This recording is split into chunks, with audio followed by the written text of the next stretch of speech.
Okay, today we read Seneca on Benefits by Seneca. Okay, here we have a preface. Seneca's favorite classical early fathers of the church in the Middle Ages, whom Tertullian doesn't speak of Seneca, Noster, who was believed to have corresponded to St. Paul and upon. Okay. Um, if I student history of Rome under Caesar, Seneca is not to be neglected. Okay, so Seneca's a Roman of the classical age. Hmm, let's skip his biography and let's just read what he has to say. Among the numerous faults of those who pass their lives recklessly and without due reflection, my good friend Liberalis, I should say that there is hardly anyone who anyone so hurtful to society as this, that we neither know how to bestow or how to receive a benefit. It follows from this that benefits are badly invested and become bad habits. In these cases, it is too late to complain of their not being returned, for they were thrown away when they bestowed them. Nor need we wonder that while the greatest vices are common, none is more common than ingratitude. For this I see is brought about by various causes. The first of these is that we do not choose worthy persons upon whom to bestow our bounty. But although when we are about to lend money we first make a careful inquiry into the means and habits of life of our debtor, and avoid sowing seed in a worn out or unfruitful soil, yet without any discrimination we scatter our benefits at random rather than bestow them. It is hard to say whether it is more dishonorable for the receiver to disown a benefit or for the giver to demand a return of it. For a benefit is a loan, the repayment of which depends merely upon the good feeling of the debtor. To misuse a benefit like a spendthrift is most shameful, because we do not need our wealth, but only our intention to set us free from the obligation of it. For a benefit is repaid by being acknowledged, yet while they are to blame who do not even show so much gratitude as to acknowledge their debt, we ourselves are to blame no less. We find many men ungrateful, yet we make more men so, because at one time we harshly and reproachfully demand some return for our bounty, yet at another we are fickle and regret what we have given, yet at another we are peevish and apt to find fault with trifles. By acting thus we destroy all sense of gratitude, not only after we have given anything, but while we are in the act of giving it. Who has ever thought it enough to be asked for anything in an offhand manner, or to be asked only once?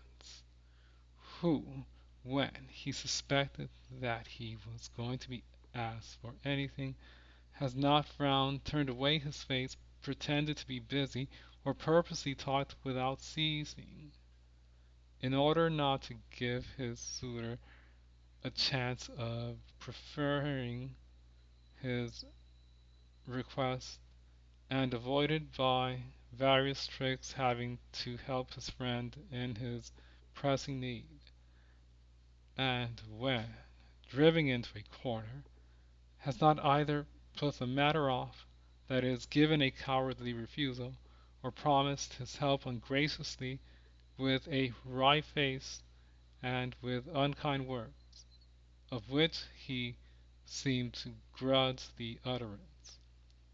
Yet no one is glad to owe what he has not so much received from his benefactor as wrung out of him.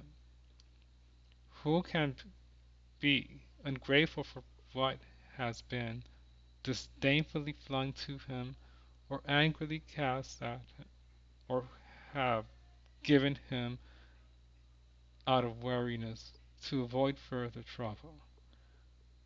No need, no one need expect any return from those whom he has tired out with delays or sickened with expectation. A benefit is received in the same temper in which it is given, and ought not, therefore, be given carelessly, for man thanks himself for that which he receives without the knowledge of the giver.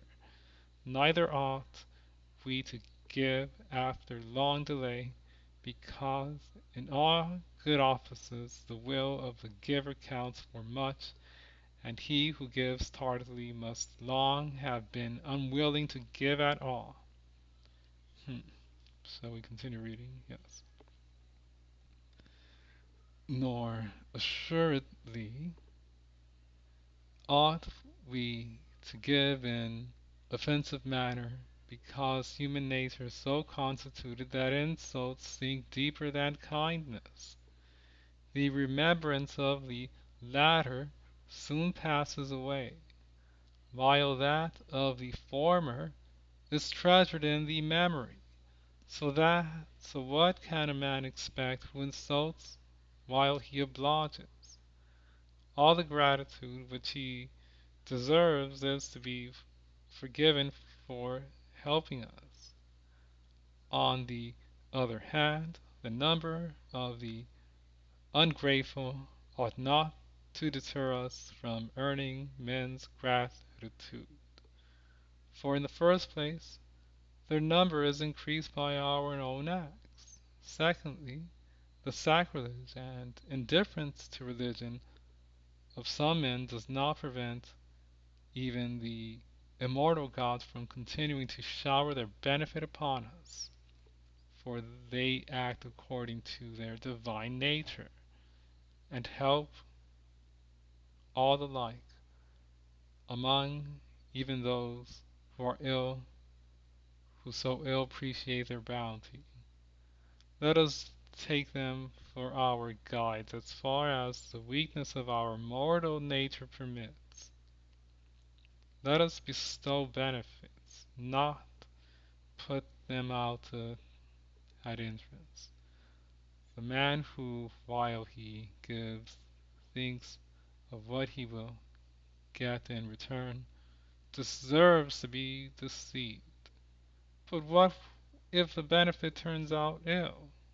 Why, our wives and our children often disappoint our hopes, yet we marry and bring up children, and are so obstinate in the face of experience that we fight after we have been beaten, and put to sea after we have been shipwrecked. How much more constancy ought we to show in bestowing benefits?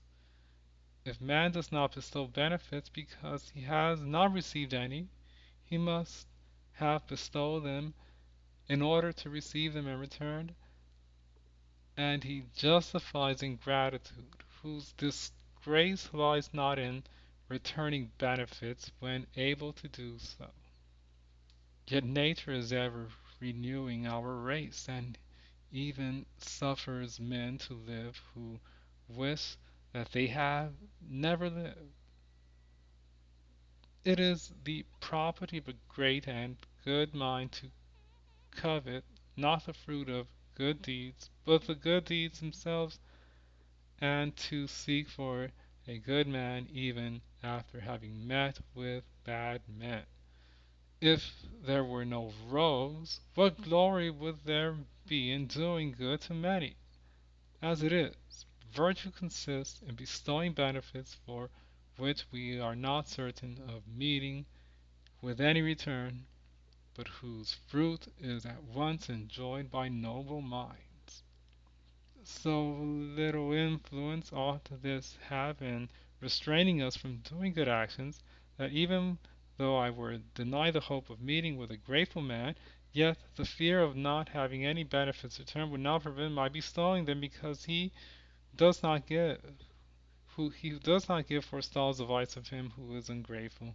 I will explain what I mean. But he does not repay a benefit. He, excuse me, he who does not repay a benefit sins more. But he who does not bestow when sins earlier. Okay. Thank you for listening.